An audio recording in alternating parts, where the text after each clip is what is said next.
ले क्या भाई फलूदा ये सर बना।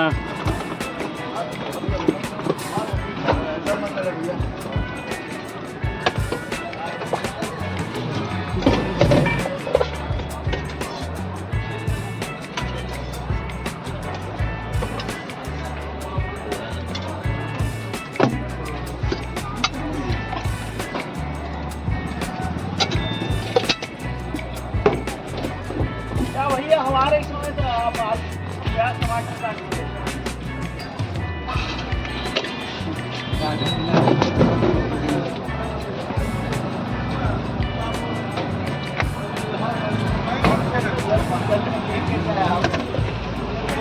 और तो वैसे आपके घर में लास्ट में कब गर्मी में गए वहाँ पर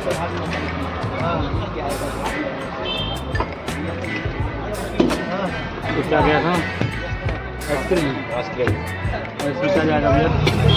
बीच में काजू बादाम बीच में रखो फिर जेली वेली। हाँ एक क्या काजू डाले नहीं बादाम डाले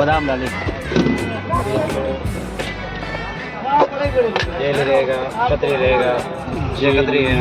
एक बार नाम होने की देरी है क्या है तो लोग पीछे पड़ेंगे। आप नहीं क्या है? बोलोगे तो भी लोग जेली है ना? जेली त्योहार और कब गए थे हम लोग गर्मी में गए।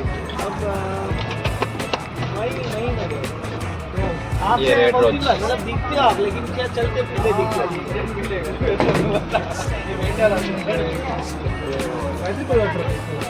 नहीं ऐसे ही रहते।